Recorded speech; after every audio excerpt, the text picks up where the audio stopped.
நான் ஈரானை பூமியிலிருந்து துடைத்தெறிவதற்கு உத்தரவிட்டுள்ளேன். ஈரான் அந்த முடிவை எடுத்தால் நாங்கள் ஈரானை முழுமையாக தரைமட்டமாக்குவோம். இந்த உலக வரைபடத்தில் இருந்தே ஈரானை நாங்கள் முழுமையாக அழிப்போம் என கூறிய டொனால்ட் ட்ரம்பும் ஈரானினுடைய பதிலடிகளும். ஈரானுக்குள்ளே நடைபெற்ற கலவரங்களுக்கு ஆதரவாக செயற்பட்ட குர்திஸ் அரசியல் கட்சிகளை இலக்கு வைத்தும் அதன் தலைமையகங்களை இலக்கு வைத்தும் தாக்குதல்களை ஆரம்பித்த ஈரானிய IRGC இராணுவமும் கொத்தாக தட்டி தூக்கப்பட்ட குர்திஸ் தலைமைகளும். நேற்று இரவு சிரியாவில் ஏற்பட்டிருந்த உச்சக்கட்ட பதற்றமும் இதைத் தொடர்ந்து மேற்கொள்ளப்பட்ட பேச்சுவார்த்தைகளும் எடுக்கப்பட்டிருக்கக்கூடிய முடிவுகளும் அமெரிக்க தூதர் டாம் பெராக்கினுடைய முக்கியமான கருத்துக்களும் டொனால்ட் ட்ரம்பினுடைய அறிவிப்புகளும். காசாவுக்காக உருவாக்கப்பட்டிருக்கக்கூடிய பீஸ் கவுன்சிலானது ஒட்டுமொத்த உலகிற்கான பீஸ் கவுன்சிலாக மாற்றப்பட்டுள்ளதா? டொனால்ட் ட்ரம்பினுடைய தலைமையில் உருவாக்கப்பட்டிருக்கக்கூடிய இந்த பீஸ் கவுன்சிலின் விரிவுபடுத்தப்பட்ட கொள்கைகள் என்ன? யமன் ஹவுதிகளுடைய அறிவிப்பும் எரித்திரியாவில் ஆரம்பிக்கப்பட்டிருக்கக்கூடிய மோதல்களும் சோமாலியாவுக்கும் கத்தாருக்கும் இடையிலான பாதுகாப்பு ஒப்பந்தங்களும்.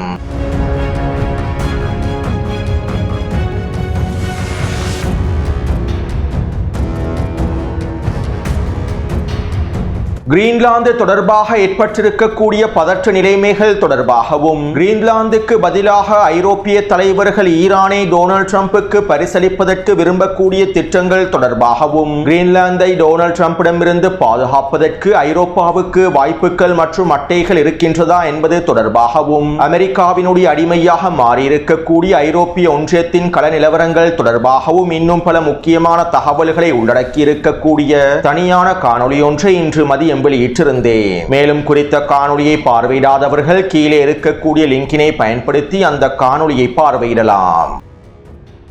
சோமாலியாவினுடைய ஜனாதிபதி ஐக்கிய அரபு அமீரகத்துடனான உறவுகளை முறித்துக் கொள்வதாக அறிவித்திருந்தார். மேலும் ஐக்கிய அரபு அமீரகத்தின் எந்த ஒரு விமானத்தையும் சோமாலியாவின் வான்பரப்பிற்குள்ளே அனுமதிக்கப் போவதில்லை என்றும் தெரிவித்திருந்தார். அது மட்டுமல்லாமல் சோமாலியாவுக்குள்ளே சவுதி அரேபியா முழுமையாக களமிறங்க வேண்டும் என்றும் யெமனிலே ஐக்கிய அரபு அமீரகத்தின் கூற்றுப்படைகளுக்கு செய்ததை போன்று சோமாலியாவில் இருக்கக்கூடிய பிரிவினைவாதிகளை முடிவுக்கு கொண்டு வருவதற்கு சவுதி அரேபியா உதவி செய்ய வேண்டும் என்றும் சோமாலியாவினுடைய ஜனாதிபதி பாதுகாப்பு அமைச்சரும் சவுதி அரேபியாவிடம் கோரிக்கைகளையும் முன்வைத்திருந்தார்கள். இருப்பினும் சோமாலியாவினுடைய இந்த கோரிக்கைகளுக்கு சவுதி அரேபியா எந்தவிதமான பதில்களையும் வழங்கவில்லை. சோமாலியாவுக்குள்ளே இருக்கக்கூடிய பிரிவினைவாதிகளினால் உருவாக்கப்பட்டிருக்கக்கூடிய சோமாலிலாந்துக்கு எதிராகவும் பண்ட்லாந்துக்கு எதிராகவும் செயற்படுவதற்கு சவுதி அரேபியா விரும்பவில்லை. ஏனென்றால் சோமாலிலாந்தை ஆதரிக்கக்கூடிய இஸ்ரேலி ஆக்கிரமிப்புக்கு எதிராக செயற்படுவதற்கு அவர்கள் விரும்பவில்லை. இப்படியான நிலைமையில் கடந்த வாரம் சோமாலியாவுக்கும் கத்தாருக்கும் இடையில் ஒரு பாதுகாப்பு ஒப்பந்தம் மேற்கொள்ளப்பட்டுள்ளது. மேலும் இந்த பாதுகாப்பு ஒப்பந்தமானது சோமாலியாவிற்குள்ளே இருக்கக்கூடிய சோமாலிலாந்தையோ பண்ட்லாந்து பிரதேசத்தையோ முழுமையாக கைப்பற்றுவதற்காக மேற்கொள்ளப்பட்டிருக்கக்கூடிய பாதுகாப்பு ஒப்பந்தம் அல்ல. சோமாலிலாந்துக்கு எதிராகவும் பண்ட்லாந்துக்கு எதிராகவும் செயற்படுவதற்காக கத்தார் சோமாலியாவுடன் இந்த பாதுகாப்பு ஒப்பந்தத்தை முடிக்கவில்லை. சோமாலியாவினுடைய எஞ்சிய பிரதேசங்களை பாதுகாப்பதற்காகவும் இராணுவ மற்றும் தொழில்நுட்ப ரீதியாக சோமாலியாவுக்கு தேவையான உதவிகளை வழங்குவதற்காகவுமே கத்தார் சோமாலியாவோடு இந்த பாதுகாப்பு ஒப்பந்தத்தினை முடித்திருப்பதாக தெரிவிக்கப்படுகின்றது.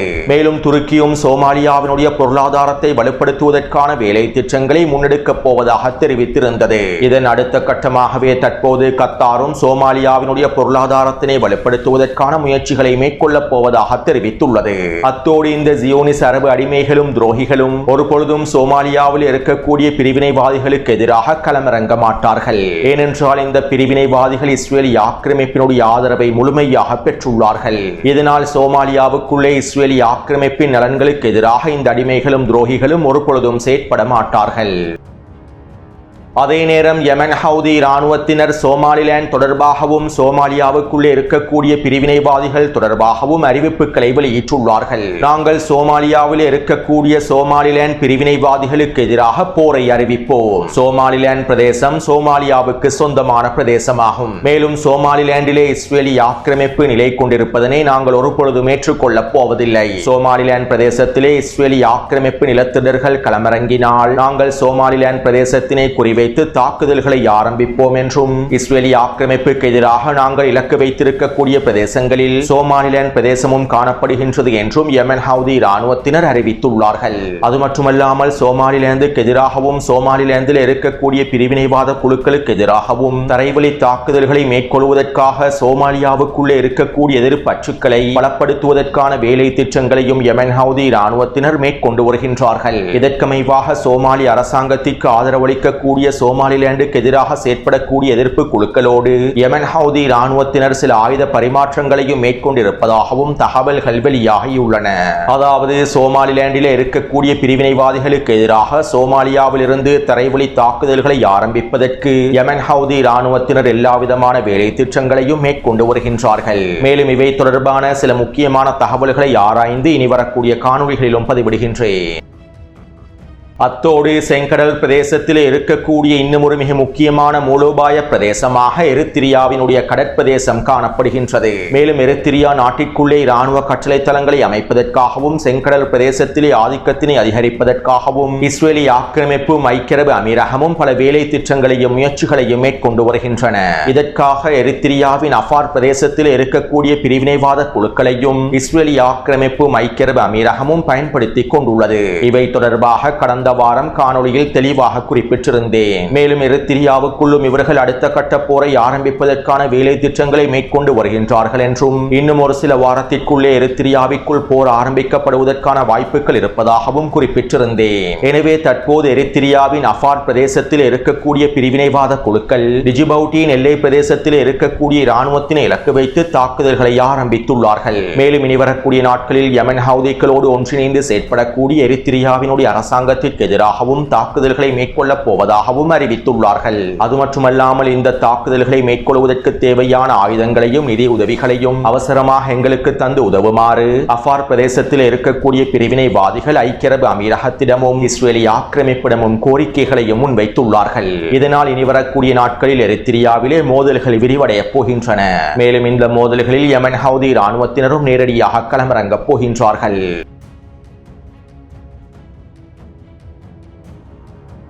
நேற்றைய காணொளியில் சிரியாவில் ஏற்பட்டிருக்கக்கூடிய பதற்ற நிலைமை தொடர்பாகவும் ISIS பயங்கரவாதிகளுடைய இரண்டாம் கட்டளை தாக்குதல் திட்டங்கள் தொடர்பாகவும் ஜூலானியின் படைகளுக்கும் SDF குர்திஷ் படைகளுக்கும் இடையிலே மேற்கொள்ளப்பட்டிருந்த ஒப்பந்தங்கள் தொடர்பாகவும் இறுதியாக மேற்கொள்ளப்பட்ட பேச்சுவார்த்தைகள் தொடர்பாகவும் பல முக்கியமான தகவல்களை பதிவிட்டிருந்தேன். மேலும் ஜூலானிக்கும் SDF படைப்பிரிவினுடைய தலைவர் அப்தீக்கும் இடையில் நடைபெற்ற பேச்சுவார்த்தைகளை தொடர்ந்து ஜூலானி SDF படைப்பிரிவினுடைய கோரிக்கைகளை நிராகரித்திருந்தார். அசாக்கா பிரதேசத்தினை முழுமையாக சிரியாவோடு ஒன்றிணைக்க வேண்டும் என்றும் அசாக்கா பிரதேசத்திலிருந்து குர்திஷ் படைப்பிரிவுகள் வெளியேறிவிட வேண்டும் என்றும் குறிப்பிட்டிருந்தார். இதைத் தொடர்ந்து நேற்று மாலை ஜூலானியின் படைகள் ஹசாக்கா பிரதேசத்தினை கைப்பற்றுவதற்கான தரைவழி தாக்குதல்களையும் ஆரம்பித்தார்கள். குறித்த வரைபடத்தில் இலக்கம் 5 குறிப்பிடப்பட்டிருக்கக்கூடிய பிரதேசமே ஹசாக்கா பிரதேசமாகும். குறித்த பிரதேசத்தினை கைப்பற்றுவதற்கான தரைவழி தாக்குதல்களையே ஜூலானியின் படைப்பிரிவுகள் ஆரம்பித்தன. இவ்வாறு ஜூலானியின் படைப்பிரிவுகள் ஹசாக்கா பிரதேசத்தினை கைப்பற்றுவதற்கான தாக்குதல்களை ஆரம்பிக்கும் சந்தர்ப்பத்தில் ஹசாக்காவினுடைய தென்கிழக்கு பிரதேசத்தில் இருக்கக்கூடிய அல் ஹவுல் பிரதேசத்தை இலக்கு வைத்து ISIS பயங்கரவாத குழுவும் தாக்குதல்களை மேற்கொண்டது. ஹசாக்காவினுடைய அல் ஹவுல் பிரதேசத்தில் மிகப்பெரிய தடுப்பு முகாம் ஒன்று காணப்படுகின்றது.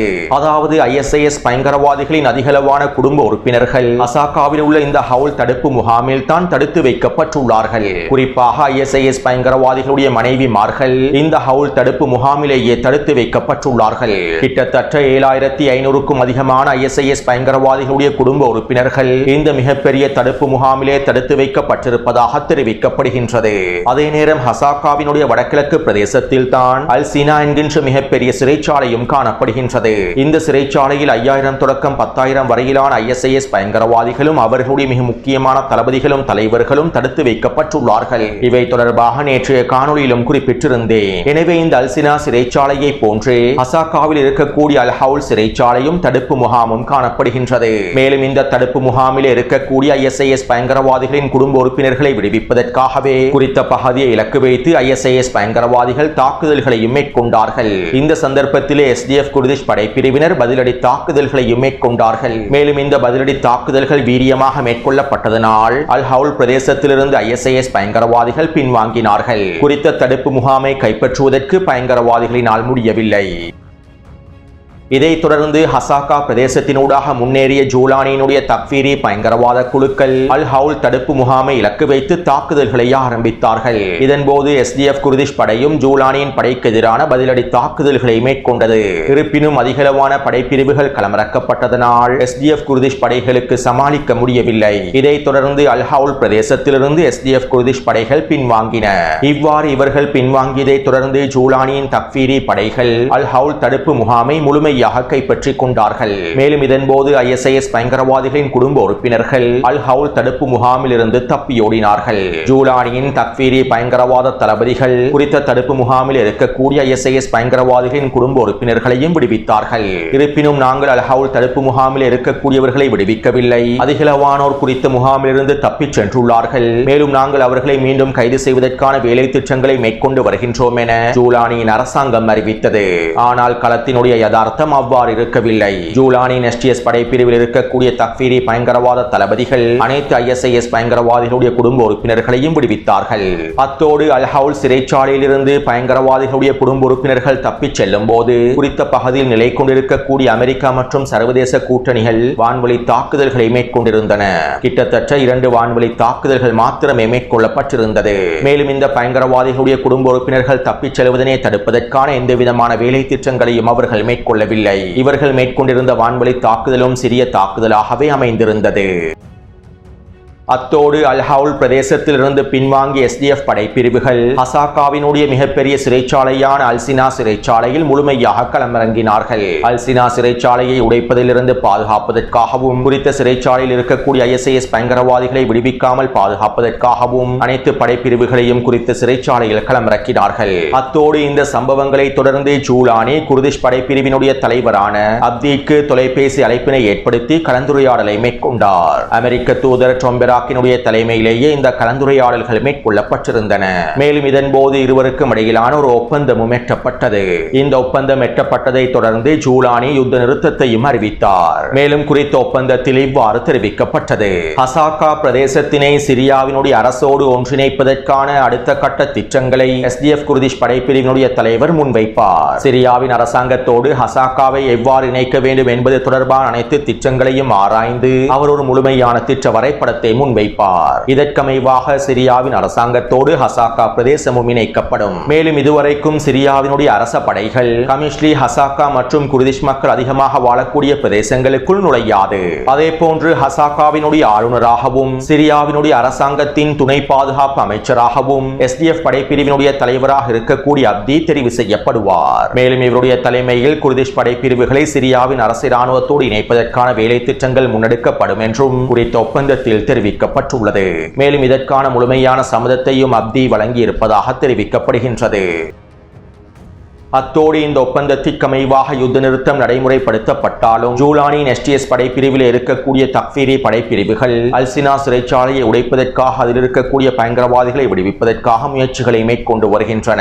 மேலும் சுஃபியானின் தலைமையில் இயங்கும் ISIS பயங்கரவாத குழுக்களும் அல்சினா சிறைச்சாலையை உடைத்து அங்கிருக்கக்கூடிய பயங்கரவாதிகளை வெளியிடுவதற்கான எல்லாவிதமான முயற்சிகளையும் மேற்கொண்டு வருகின்றார்கள்.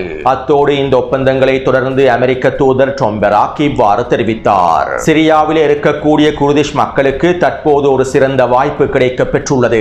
சிரியாவினுடைய அரசாங்கத்தோடு ஒன்றிணைந்து செயற்படுவதற்கான சிறந்த வாய்ப்பு கிடைக்க பெற்றுள்ளது. சிரியாவின் ஜனாதிபதி அஹமத் ஷாரா குர்திஷ் மக்களுடைய பாதுகாப்புக்கு உறுதியளித்துள்ளார். மேலும் கடந்த காலங்களிலே அமெரிக்கா வடகிழக்கு சிரியாவில் குர்திஷ் படைகளோடு ஒன்றிணைந்து செயற்பட்டது. ISIS பயங்கரவாதிகளுக்கு எதிராக பல வேலை திட்டங்களை முன்னெடுத்திருந்தன. மேலும் எங்களுடைய மிக முக்கியமான கூட்டணியாகவும் குர்திஷ் படைகள் காணப்படுகின்றார்கள். மேலும் அந்த சந்தர்ப்பத்திலே அசாதினுடைய ஆட்சியே சிரியாவில் காணப்பட்டது. அசாதினுடைய ஆட்சியோடு அமெரிக்காவினால் ஒருங்கிணைந்து செயற்பட முடியாது. ஈரானுடனான உறவுகளை அமெரிக்கா ஒரு பொழுதும் விரும்பாது. இதனாலேயே குர்திஷ் படைகளுக்கு முழுமையான ஆதரவை அமெரிக்கா வழங்கியது. ஆனால் தற்போது அவ்வாறல்ல. நிலைமைகள் அனைத்தும் மாறிவிட்டன. சிரியாவினுடைய தற்போதைய அரசாங்கம் அஹமத் ஷாராவின் தலைமையிலான அரசாங்கம் அமெரிக்காவினுடைய நெருங்கிய கூட்டணியாக மாறியுள்ளது. சிரியாவிலே அமெரிக்காவினுடைய நலன்களை பாதுகாக்க கூடியவராகவே அஹமத் ஷாரா விளங்குகின்றார். இதனால் சிரியாவினுடைய தற்போதைய மத்திய அரசாங்கத்தோடு அஹமத் ஷாராவினுடைய தலைமைக்கு கீழால் இருக்கக்கூடிய அரசாங்கத்தோடு குர்திஷ் படைகள் ஒன்றிணைந்து செயற்பட வேண்டும். எங்களுடைய இரு நண்பர்களும் ஒன்றிணைந்து செயற்பட வேண்டும். இதனையே அமெரிக்காவும் விரும்புகின்றது என அமெரிக்க தூதர் டொம்பெரா ஊடகங்களிடம் தெரிவித்தார்.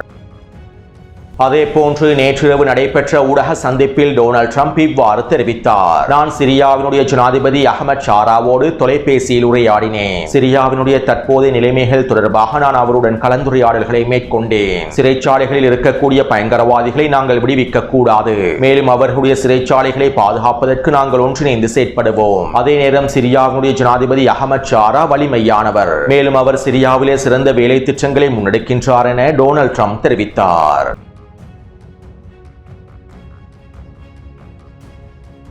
டொனால்ட் ட்ரம்பின் பீஸ் கவுன்சிலில் இணைந்து கொள்ளப் போவதாக நெட்டன்யாஹூ இன்றைய தினம் உத்தியோகபூர்வமான அறிவிப்புகளை வெளியிட்டிருந்தார். அத்தோடு டொனால்ட் ட்ரம்பினுடைய தலைமையில் அமைக்கப்பட்டிருக்கக்கூடிய இந்த பீஸ் கவுன்சிலானது காசாவுக்காக மாத்திரம் அமைக்கப்பட்டிருக்கக்கூடிய பீஸ் கவுன்சில் அல்ல.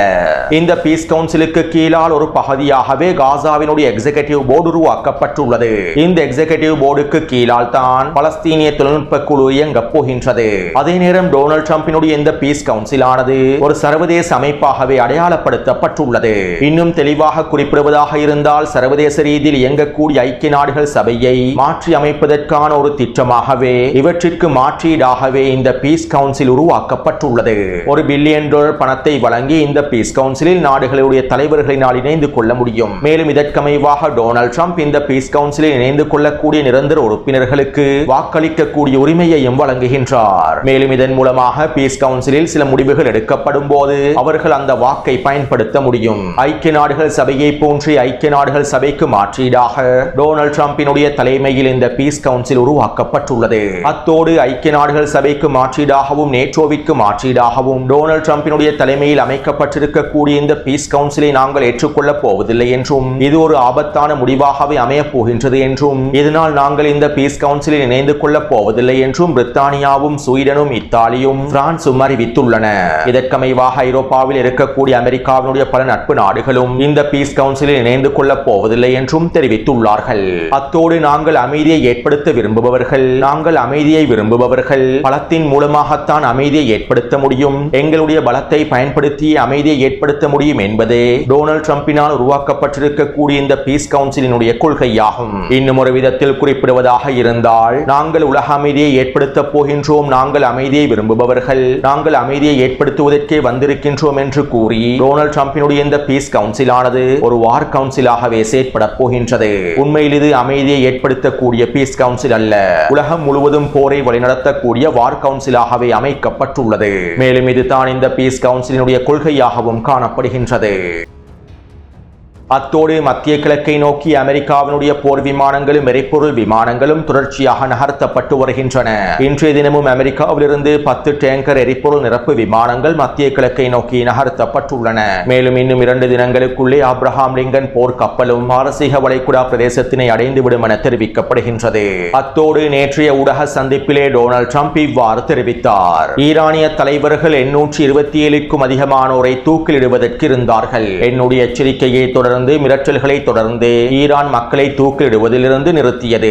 ஆனால் சில வேளைகளில் இந்த நிலைமைகள் மாறலாம். அவர்கள் இனி வரக்கூடிய நாட்களில் மக்களை தூக்கிலிடலாம். மேலும் நாங்கள் ஈரானை முழுமையாக கண்காணித்துக் கொண்டிருக்கின்றோம். அவர்கள் மீண்டும் மக்களை தூக்கிலிட்டால் ஈரானுக்கு எதிரான உச்ச பதிலடிகளையும் ஆரம்பிப்போம் என டொனால்ட் ட்ரம்ப் தெரிவித்தார். மேலும் இதைத் தொடர்ந்து நடைபெற்ற ஊடக நேர்காணலில் டொனால்ட் ட்ரம்ப் இவ்வாறு தெரிவித்தார். எனக்கு ஏதாவது நடந்தால் ஈரான் என்னை குறிவைத்தால் இந்த பூமியிலிருந்து ஈரானை நான் முழுமையாக விடுவேன். இதற்கான உத்தரவுகளையும் கட்டளைகளையும் நான் என்னுடைய நிர்வாகத்திற்கு வழங்கியுள்ளேன். என்னை இலக்கு வைத்து அவர்கள் தாக்குதல்களை மேற்கொண்டால் ஈரானை அவர்கள் பூமியிலிருந்து தரைமட்டமாக்கி விடுவார்கள். மேலும் நாங்கள் ஈரானை இந்த பூமியிலிருந்து முழுமையாக துடைத்தெறிந்து விடுவோம் என டொனால்ட் ட்ரம்ப் தெரிவித்துள்ளார். அத்தோடு டொனால்ட் ட்ரம்பினுடைய இந்த அறிக்கைகளை தொடர்ந்து நாங்கள் அதிகளவான கலவரக்காரர்களுடைய தலைவர்களை தூக்கிலிட்டுள்ளோம் என்றும் இனி வரக்கூடிய நாட்களில் அதிகளவான புள்ளிகளையும் கலவரக்காரர்களையும் தூக்கிலிடுவோம் என்றும் இவர்களுக்கு நாங்கள் உச்ச மரண தண்டனையை வழங்குவோம் என்றும் ஈரானிய பாதுகாப்பு படையினர் அறிவித்துள்ளார்கள். அது மட்டுமல்லாமல் ஈரானிய முப்படைகளுடைய ஊடக பேச்சாளர் இவ்வாறு தெரிவித்தார். முட்டாள் டொனால்ட் ட்ரம்பினுடைய சத்தங்களுக்கு நாங்கள் கவனம் செலுத்த தேவையில்லை. பல தசாப்தங்களுக்கு முன்பிருந்தே அமெரிக்காவுக்கு எதிரான இஸ்ரேலிய ஆக்கிரமிப்புக்கு எதிரான போருக்கு போருக்கு நாங்கள் தயாராகிக் கொண்டிருக்கின்றோம். மேலும் தற்போது நாங்கள் இந்த ஆக்கிரமிப்பாளர்களுக்கு எதிரான போருக்கு முழுமையாக தயாராகிவிட்டோம். இவர்கள் எங்களுடைய தலைவர் மீது கை வைத்தால் நாங்கள் அவர்களுடைய கையை வெட்டி விடுவோம். அது யாராக இருந்தாலும் சரியே. மேலும் இந்த உலகத்திலே இருக்கக்கூடிய அமெரிக்காவின் அனைத்து நலன்களையும் நாங்கள் தீக்கிரையாக்குவோம். இது டொனால்ட் ட்ரம்புக்கும் நன்றாகவே தெரியும். இதனால் முட்டாள் டொனால்ட் ட்ரம்ப் இவற்றை சரியாக புரிந்து கொள்ள வேண்டும் என ஈரானிய முப்படைகளின் ஊடக பேச்சாளர் தெரிவித்துள்ளார். அடுத்து நேற்றிரவு ஈராக்கின் குர்திஸ்தான் தலைநகரான எர்பில் பிரதேசத்தில் ட்ரோன் தாக்குதல்கள் மேற்கொள்ளப்பட்டுள்ளன.